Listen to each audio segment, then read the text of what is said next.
Distinguidos estudiantes, buenas noches. Vamos a comenzar con el tema. El día de hoy es cáncer de pulmón.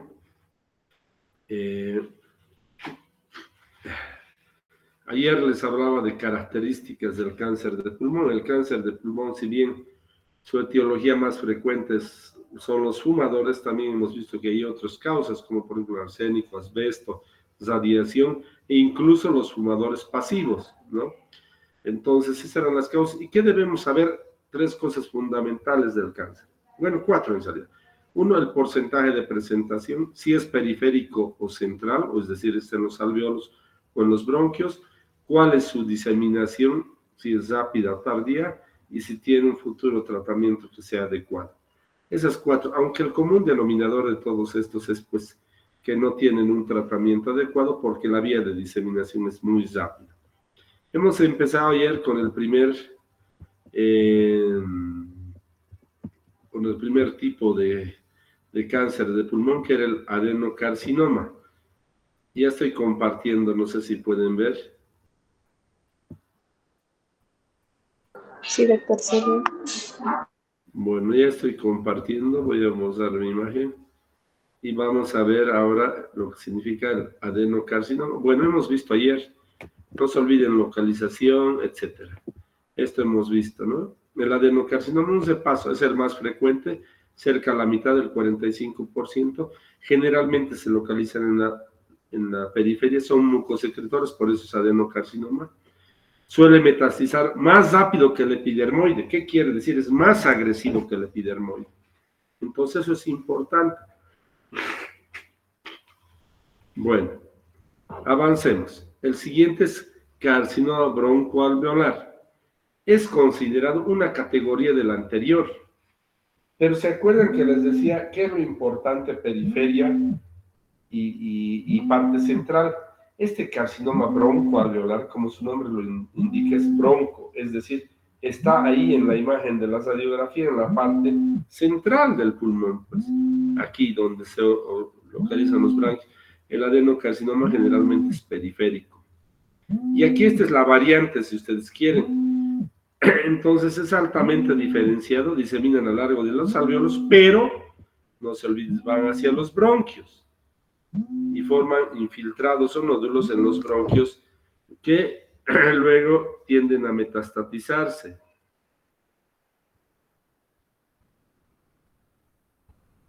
Entonces ese es el detalle.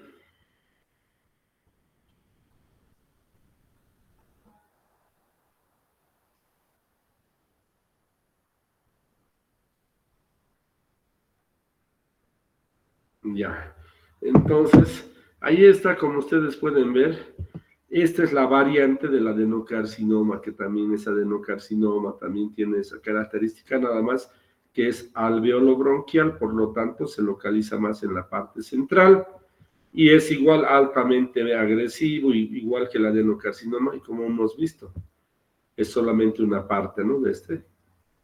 Bueno, quizás podríamos decir el carcinoma broncoalveolar es la variante central, porque el adenocarcinoma puro, sí está en la periferia, ¿no? En cambio, este está en la parte central, podríamos decir, está aquí en los bronquios y alveolos, y en cambio el otro solo está en los alveolos. Bueno, esa es una variante del anterior. Vamos a ver el carcinoma epidermoide. Si bien este carcinoma epidermoide es uno de los más temidos que hay en cualquier tipo de presentación, en cualquier aparato, órgano o sistema, pues han visto que el adenocarcinoma es más agresivo que este, ¿no? Entonces hay que pensar si este es agresivo en general, los otros son más agresivos. Bueno, este se presenta en 1/3, 30% aproximadamente. 2/3 están localizados en la parte central, nuevamente, igual que el broncoalveolar, en la parte central, no en la periferia. Las otras son en la parte periférica, ¿no?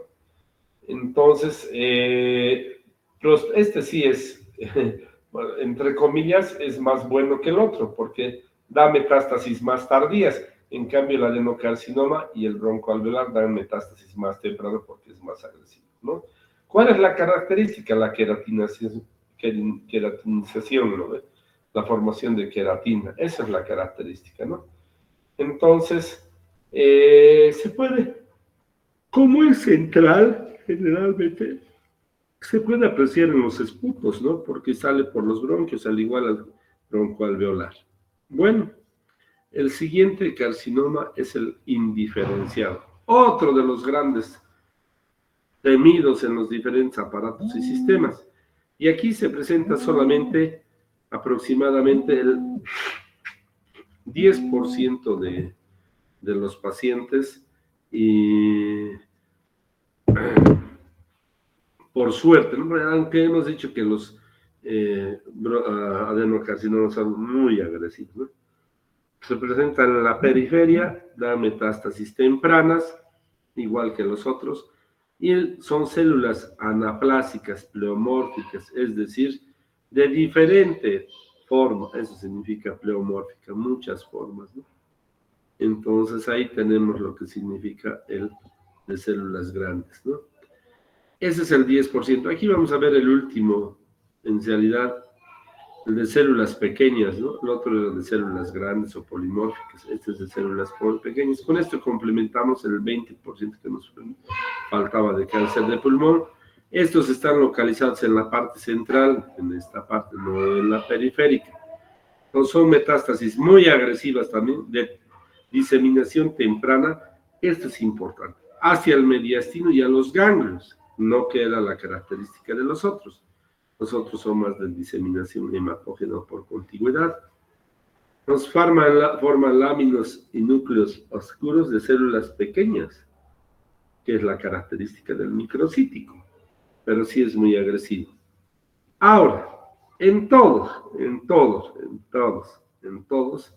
el tratamiento quirúrgico generalmente es la última instancia. ¿Por qué? Porque generalmente, como son todos agresivos, no se los identifica en fases tempranas y estos ya están avanzados y obviamente limitan su resección quirúrgica. O sea, casi ninguno tiene tratamiento quirúrgico de estos. Obviamente este otro tampoco tiene. En realidad el tratamiento más de este es quimioterapia y radioterapia, que son paliativas. Y bueno, hasta aquí les diría las partes de lo que significa el cáncer de pulmón. Recordamos al expresidente Banzer de Bolivia, los que se acuerdan y hayan conocido, él falleció con cáncer de pulmón, ha sido tratado en el Johns Hopkins Hospital en Estados Unidos con VIP para todo el mundo como presidente de Bolivia, y pues dejó un año, ¿no?, de gestión y falleció antes de terminar su gestión. Esta gestión presidencial falleció antes de haber terminado su gestión. Es decir, ni en ese hospital, y no estoy haciendo política, sino les digo la historia, ni en ese hospital a este presidente lo han podido salvar, que es el más grande, no en realidad en complejidad, sino en atenciones y recursos que son para el paciente importantes, pudo salvarse la vida antes del primer año. Entonces yo me acuerdo bien eso, dejan la presidencia al expresidente Quiroga, y antes de que termine la gestión Quiroga fallece. Entonces ni ahí se pudo salvar, ¿no? Él dejó por esa causa, y les comento esto como historia y boliviano, pero además para que se den cuenta que ni siquiera en los mejores centros del mundo y avanzados tenemos la posibilidad de recuperar este tipo de pacientes. La determinación generalmente es posterior a una diseminación rápida, como sucede en casi todas sus presentaciones. Bueno, y veamos también que hay metástasis del cáncer de pulmón a diferentes órganos: bronquios, lo más importante, pared torácica, vasos pulmonares, pericardio, diafragma, vena cava, nervios decusentes, esófago, diseminación linfática y hematógena. Eso es posterior, pero se disemina a todos estos órganos continuos, ¿no? Eso ya son metástasis.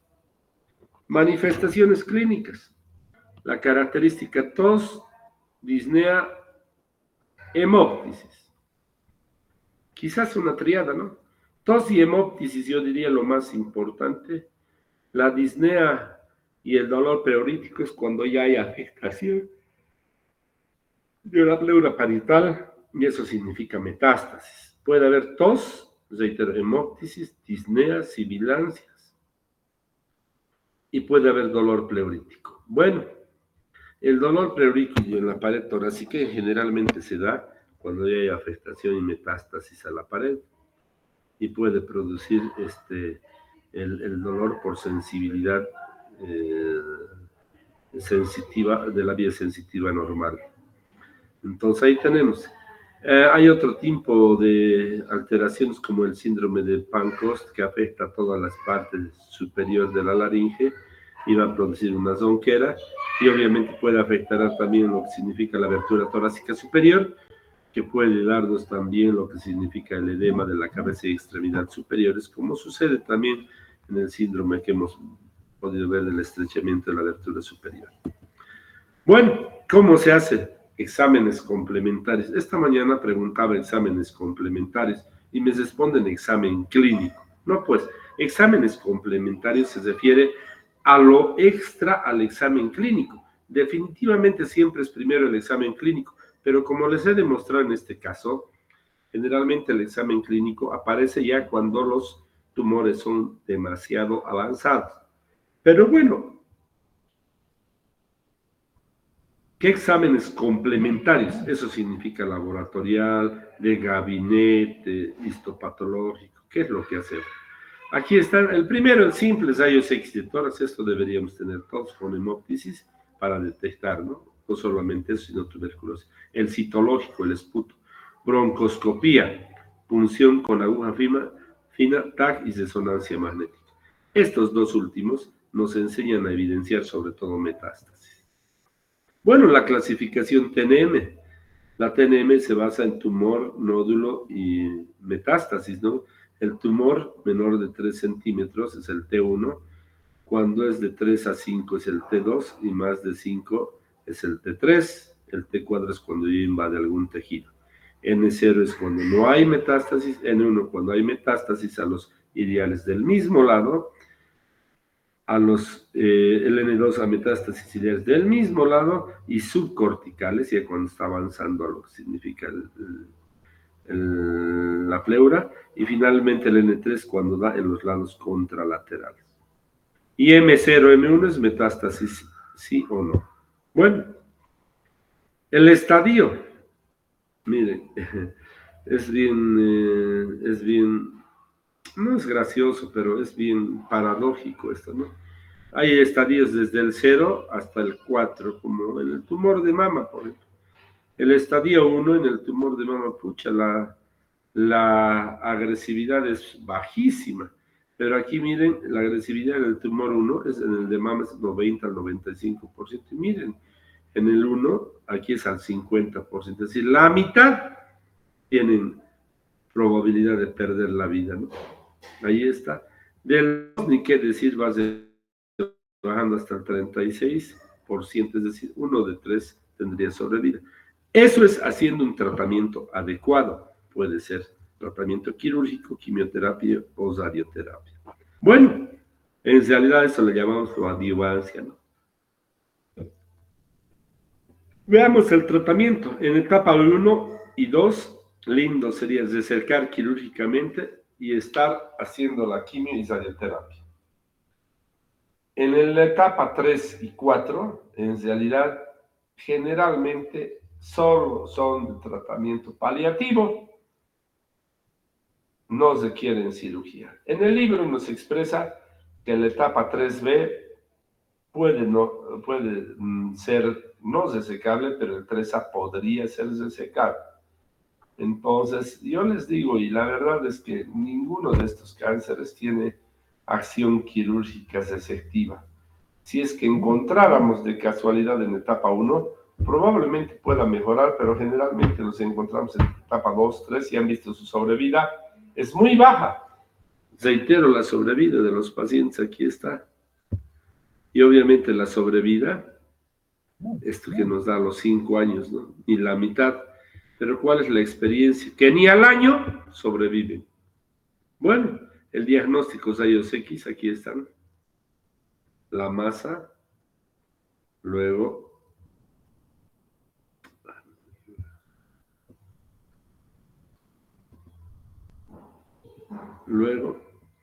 broncoscopía también puede hacerse. La broncoscopía puede verse, ¿no? En los bronquios de gran tamaño. Mediastinoscopía que no se realiza, puede ser. Aspiración por aguja fina. La verdad, yo no soy muy amigo de la punción aspiración por aguja fina. A veces no se llega a aspirar el punto del tumor y el paciente tiene un cáncer y lastimosamente no se le puede hacer absolutamente nada.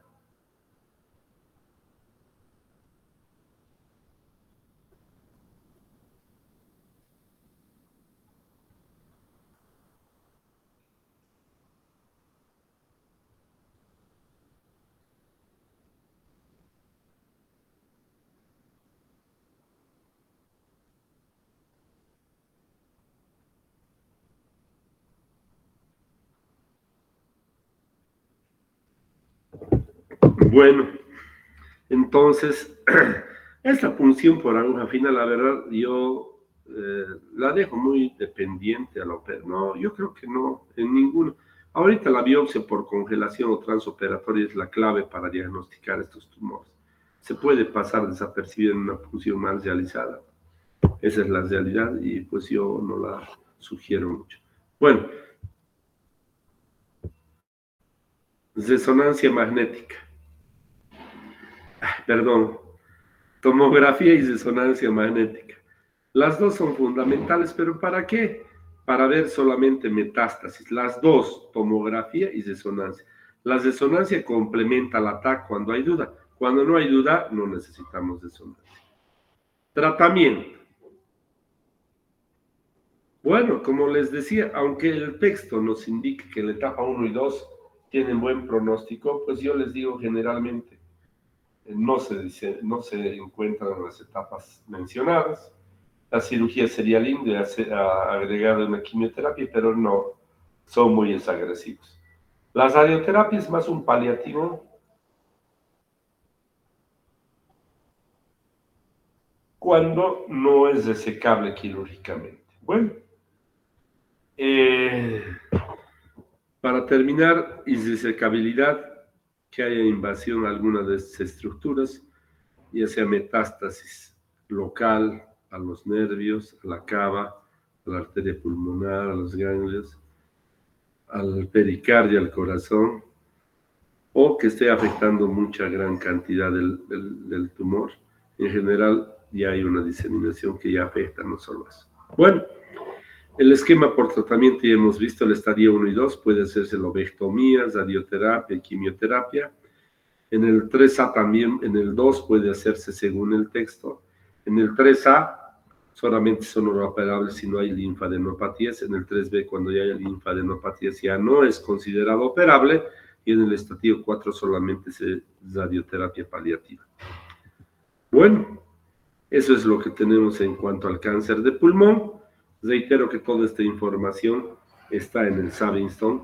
Les voy a pasar luego la bibliografía cuando su compañera Jaycee nos diga. Vayamos al siguiente tema, que en realidad es el que nos tocaba avanzar hoy y mañana. Bueno, en el temario dice hasta el viernes, pero el viernes es feriado, ¿no? Vamos a continuar con el siguiente tema.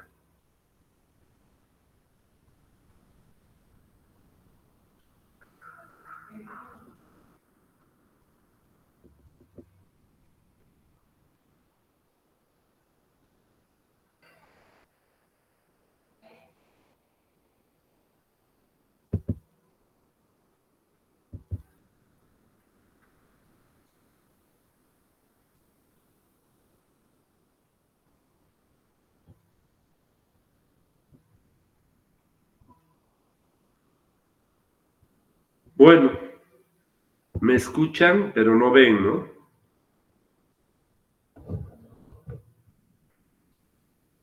Hola, ¿me he desconectado? Sí, doctor, se le escucha, pero no está presentando. Milan, No sé si estás ahí presente, Milán.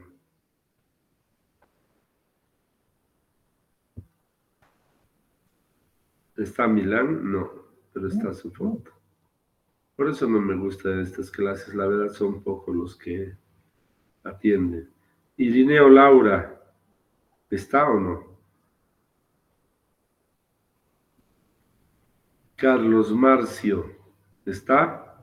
Buenas noches, doctor. Sí, estoy. ¿Estás atendiendo, Marcio? Sí, doctor. Ya, Ahorita. es que es así, tenemos como 25 en sala y no atienden, pues. Lo ponen en silencio y se acabó. Y la novela quizás sea más importante. Pero bueno, ya es responsabilidad de cada uno. Creo que las clases son claras. Tomen apuntes porque les doy los puntos fundamentales para que ustedes puedan revisar en su bibliografía base. Continuemos, ya voy a...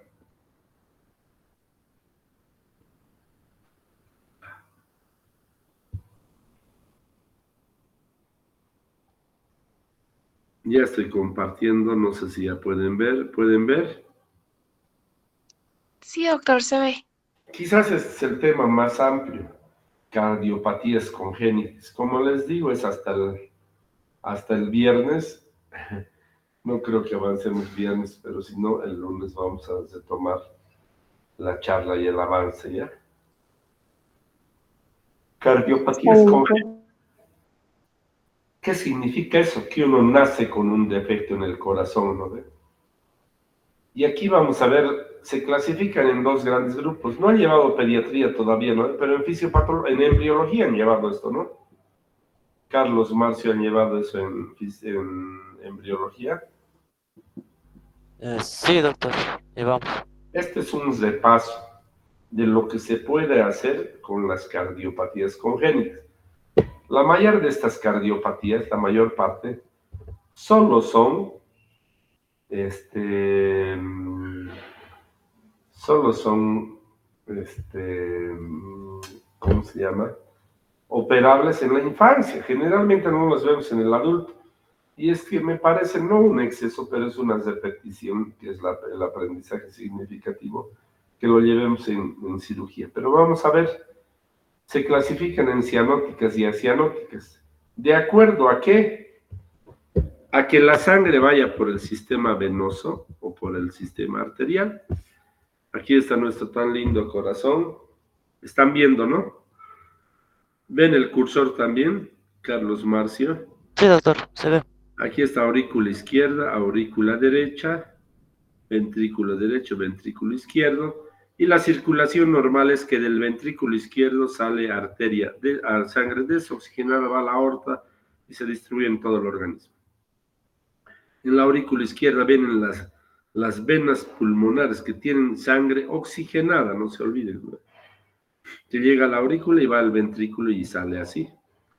Aquí tenemos la vena cava superior y la inferior, que es la que recoge la sangre a la aurícula derecha para mandar al ventrículo derecho y que del ventrículo derecho sale por la arteria pulmonar a los dos pulmones y realiza la oxigenación. La oxigenación, eh, y bueno, pues con eso puede retornar la sangre oxigenada a lo que significa la aurícula izquierda. Bueno, ahí tenemos eso. Ahora, ¿qué pasa? ¿Por qué llamamos cianóticas? Si es que se altera el circuito y por este circuito izquierdo del corazón izquierdo sale sangre no oxigenada, entonces el paciente se pone azul, pues, porque necesita sangre oxigenada. A esto se llaman las cianóticas. Pero veamos en este caso, que es el ductus, el conducto arterioso persistente. Veamos solo en este caso para que entendamos los demás. Aquí viene la sangre oxigenada, sale por la aorta, se va a toda la aorta y por diferencia de presión muy poco vuelve o poco vuelve a la pulmonar. ¿Será cianótica o acianótica? Carlos Marcio, ¿qué dice usted?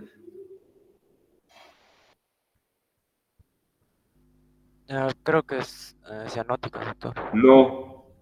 ¿Por qué? ¿Por qué no entra pues a este corazón izquierdo sangre desoxigenada? Siempre entra a oxigenar, aunque este circuito vaya ahí y se vaya a la pulmonar, va a ir de nuevo al pulmón y luego va a volver hacia el pulmón y va a oxigenarse. Ese es el detalle, ¿me han entendido? Entonces lo que sucede. Pero ¿qué sucedería si pasamos sangre de este corazón derecho al izquierdo por una fosa ventricular o un tabique interventricular abierto?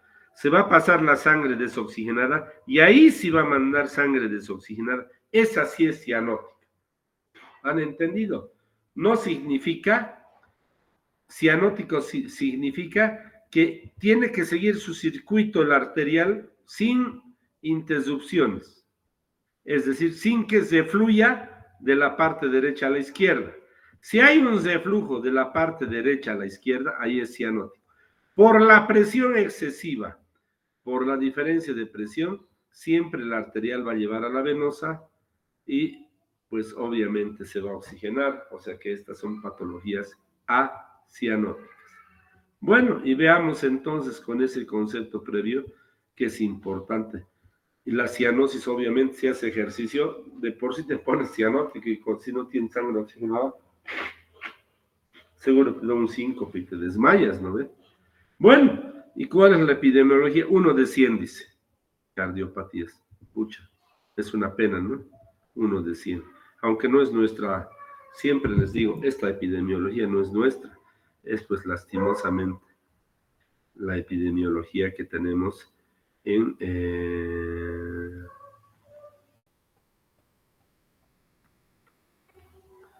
Entonces, es eso es lo que uno ve, ¿no? En la vida diaria, saben que no se ve pues una cantidad de esos, ese 1% por ahí está oculto, o solamente son patologías simples que con el tiempo se van cesando, como la fosa oval persistente, que vamos a ver luego. Es más frecuente en varones que el conducto interauricular y el arterioso persistente son más frecuentes en mujeres. La verdad, yo he visto que es más frecuente en varones en toda mi vida médica, ¿no? No solo de especialista, sino también de médico general, de interno y estudiante como ustedes. Cuando yo estaba en el Albina Patiño eran más los niños. Bueno, veamos la etiología. Pucha, la etiología pues, es la más frecuente, es pues las anomalías cromosómicas en las congénitas. Pero ¿por qué factores ambientales también? No solo genéticos, sino ambientales. Pucha, una de las causas más importantes en las ambientales son las drogas, puede ser el alcohol, puede ser el uso de tabaco, entonces, y obviamente el otro es la cardiopatía congénita, ¿no? Esto es importante en las mujeres en estos días, la rubiola. Pucha, la rubiola es ahorita una de las causas más importantes en lo que significa las cardiopatías congénitas. Obviamente hay factores, como les he dicho ya, las drogas y demás, y en algunos casos el lupus o diabetes o las enfermedades colágenopáticas. También hay síndromes genéticos, ¿no? El de Down se acompaña de algunos de ellos.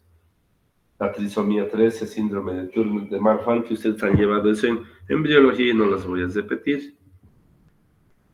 Pruebas diagnósticas, pulso, oximetría, radiografía simple, electrocardiograma, ecocardiogramas, resonancia, tomografía y cateterismo cardíaco. Yo creo que en mis épocas todo era el electrocardiograma y adivinar un poco, o el cateterismo. En la actual con la ecocardiografía es pues el más requerido actualmente. La ecocardiografía transtorácica o esofágica o endoesofágica son las fundamentales que tenemos en nuestro medio en la actualidad como el diagnóstico fundamental.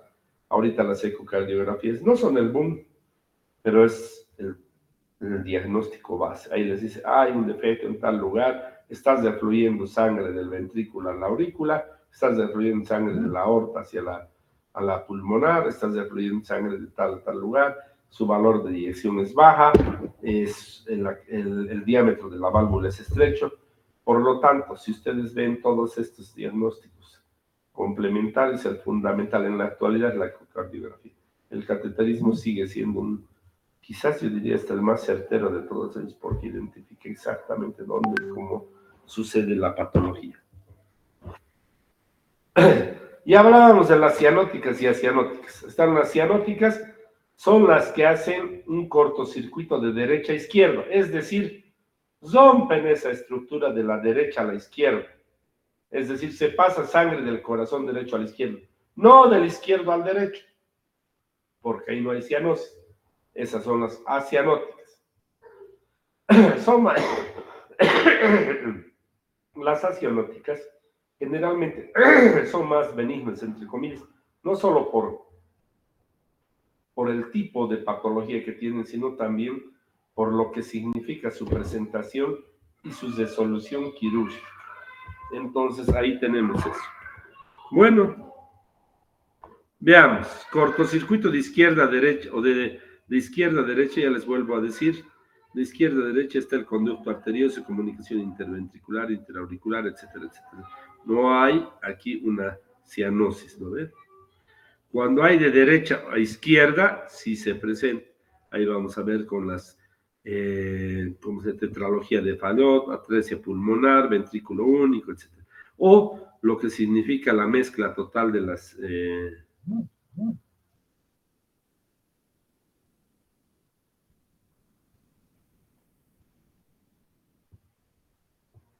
Entonces no se ve. Entonces, transposición de los grandes arterias, por ejemplo, es eso, ¿no? Ahora vamos a ir viendo cada una de ellas, ¿no? Vean en el cortocircuito de izquierda a derecha, no hay cianóticas, ¿no ve? Ductos, comunicación, etc. Hay enfermedades obstructivas del corazón como la coartación de la aorta, que tiene otra característica, e insuficiencias valvulares y mitrales, que tienen un capítulo especial. Bueno, vamos a avanzar en esto de las cardiopatías y vamos a ver lo que significa el ductus o persistencia del conducto arterioso. Primero, como han visto hace rato, pasa la sangre de la aorta a la pulmonar en su bifurcación, y al nacer el niño, ese ductus o el conducto arterioso es pues fundamental en el feto, porque no se olviden que la que oxigena es la placenta, y es un circuito normal o igual el que hay en el feto, ¿no? Pero ¿qué vamos a ver? Este ductus tiene que cesarse en el nacimiento. Se cierra hasta las 10 primeras horas de vida. Se cierra y el niño, cuando sale medio azulito, generalmente sale porque tiene eso, empieza a ventilar y es donde comienza a cesarse el ductus. Entonces el cierre anatómico, en realidad el fisiológico empieza pues al momento de nacido, y el anatómico en realidad en la segunda, tercera etapa. Cuando no se cierra, se produce el ductus. ¿Y qué hay que hacer en ese tratamiento? Hay que ligar, y aquí lo vimos porque fue nuestro ejemplo. Aquí está nuestro ejemplo. Y aquí está lo que vimos, el ductus. De la aorta a la pulmonar, entonces viene la sangre y sobrecarga en realidad la aurícula izquierda solamente, o la derecha, perdón, la pulmonar. Entonces sobrecarga para que lleve sangre al pulmón y vuelvas a oxigenarse y ver por las pulmonares. Entonces, ¿cuál es el tratamiento? Cesarse este paso. Antiguamente se hacían toracotomías, yo he entrado a algunas de ellas. Ahora, con toracoscopías, con clips o ligaduras, suficiente. No deja ni siquiera huella, igual que en la laparoscopía. Bueno, la laparoscopía ha sido la precursora de la toracoscopía, de la artroscopía y todo lo que es la cirugía mínimamente invasiva, ¿no? Entonces, el tratamiento es fácil y es acianótico, ¿no? Comunicación aortopulmonar o ventana, ahí sí, yo les digo que hay que tener mucha consideración esto. La ventana aortopulmonar, en el nacimiento están juntos en los botones, ¿no ve? En embriología. Y luego se separan la aorta de la pulmonar, pero a veces no se separan totalmente y queda así. A eso se llama ventana aortopulmonar. Esa cirugía sí es difícil. Hasta yo requeriría, de acuerdo, no, requiere cirugía extracorpórea con el método de Blalock-Taussig, que es la máquina de cirugía extracorpórea. Hay grados de esto. de esta ventana. Grado 1, proximal a los senos. Grado 2, distal a la arteria pulmonar. Y grado 3, mucho más distal. Considero que que es mucho más distal, el grado 3, pucha, no se ve el cursor, tiene que ser el de mayor tratamiento o el más fácil, porque cuando están pegaditos al seno, pucha, ahí es difícil despegar, pues porque ahí están las valvas, todo eso, pero si están separados, quizás se despega y se pone 2 parches y cada uno funciona.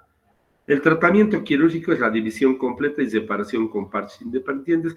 Requiere circulación extracorpórea, importantísimo, porque si tocan esto, funcionan, aunque con una aguja, se exsanguina el paciente y muere en 3 a 5 minutos.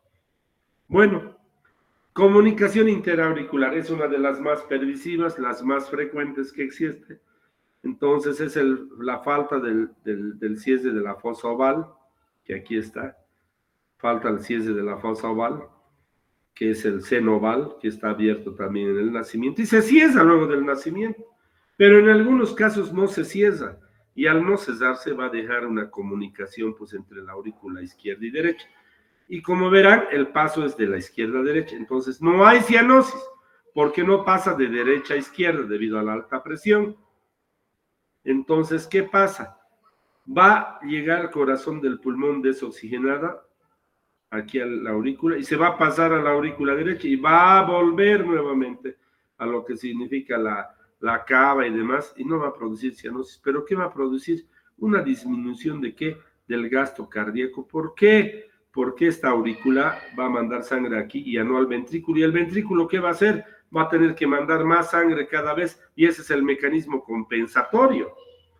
Entonces va a haber una taquicardia y demás. ¿Y qué va a pasar? Un hiperflujo pulmonar, pues, porque se van a estancar las venas, las arterias pulmonares, y van a comenzarse a estancar, y va a haber un hiperflujo. ¿Qué va a producir ese hiperflujo? Un aumento de lo que significa el ventrículo derecho. Voy a ponerlos ahorita. Están viendo, aquí está. El ventrículo derecho va a comenzar a crecer porque va a recibir más sangre, ¿no? Viene sangre de aquí, entonces va a comenzar a crecer, lo que no debe darse, ¿no? Bueno, ¿cómo se cierra la comunicación interauricular? Haciendo puntos de sutura, de aquí a aquí, de aquí a aquí, y se cierra en una línea. Cuando es pequeño el defecto. Pero también hay que saber cuándo hacer. Les decía, más o menos la tercera, cuarta semana es donde se identifica todavía. Pero si todavía persiste durante mucho tiempo, entonces hay que operarlo hasta antes de la fase preescolar. ¿Por qué? Por el déficit de circulación y de volumen sanguíneo, el niño va a empezar a jugar, tener sus actividades, y lastimosamente va a tener problemas con su actividad física. Entonces hay que, si es muy grande, se le pone un parche como está, protésico, se lo cierra y queda separado uno del otro. Para eso requerimos circulación extracorpórea. Bueno, ahí vamos a quedar.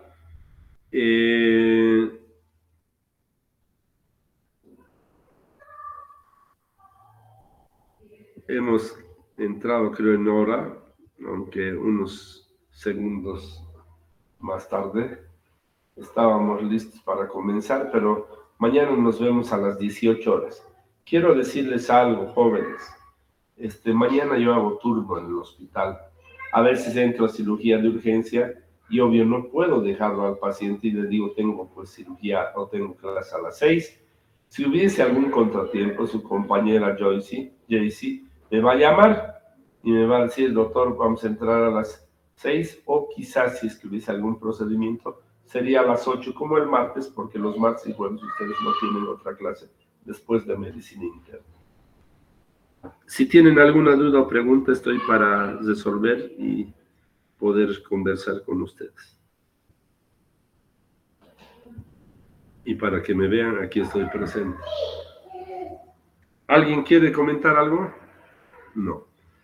Bueno, a los que han estado presentes y de veras presentes, espero que les haya servido. Siempre soy presto a resolver alguna interrogante, algo. Dígame, pero tienen que estar presentes en la clase para hacerlo. Miren cómo somos tan pocos y han abandonado varios. Y bueno, son los que generalmente quedan y generalmente también son los que aprueban. De no haber preguntas, pues nos vemos la próxima clase, que es el día de mañana, si Dios quiere, a las 18:00. Buenas noches a todos. Buenas noches. Buenas noches, doctor. Hasta luego, doctor. Buenas noches.